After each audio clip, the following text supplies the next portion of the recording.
விருதுநகர் மாவட்டம் சிவகாசி அருகே பசுமை மன்றம் சார்பில் 40,000 மரக்கன்றுகள் நட்டு குறுங்காடுகள் அமைக்கும் பணி துவங்கியுள்ளது.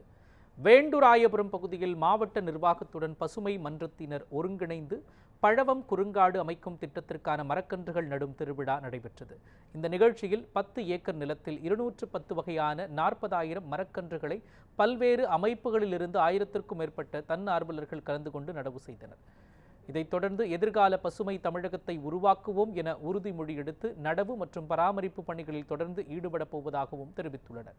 இந்த நிகழ்வில் விருதுநகர் மாவட்ட ஆட்சியர் ஜெயசீலன், சிவகாசி சட்டமன்ற தொகுதி காங்கிரஸ் உறுப்பினர் அரசன் அசோகன் உள்ளிட்டோர் பங்கேற்றனர். வேண்டுராயபுரம் கிராமத்தில் இன்னைக்கு சிவகாசி பசுமை மன்றம் சார்பாக 40,000 மரக்கன்றுகள் நட்டியிருக்கோம். இதுக்கு தமிழ்நாடு அரசோட முழு ஒத்துழைப்போட இந்த பணி நடந்திருக்கு. இதில் 210 வகையான செடிகள் இருக்குது. இதில் ரொம்ப அரிய வகை செடிகள், அழிவை நோக்கி போய்கிட்டு இருக்க பல செடிகளை ரொம்ப சிரமப்பட்டு ஐடென்டிஃபை பண்ணி தேடி கண்டுபிடிச்சி இங்கே கொண்டு வந்து வச்சுருக்கோம். இந்த மரங்கள் ரொம்ப குறுகின அளவு கேப்பில் வச்சுருக்கோம். இது மல்டிபிள் லேயர்ஸாக ஃபார்ம் பண்ணி வரும்போது ஒரு பெரிய டென்ஸ் ஃபாரஸ்ட்டாக சீக்கிரம் உருவாயிடும். எங்களோட கணிப்பு மழை நல்லபடியாக பெஞ்சது அப்படின்னா 1.5 வருஷத்தில் இந்த இடம் ஒரு அடர் வனமாக மாறிவிடும்.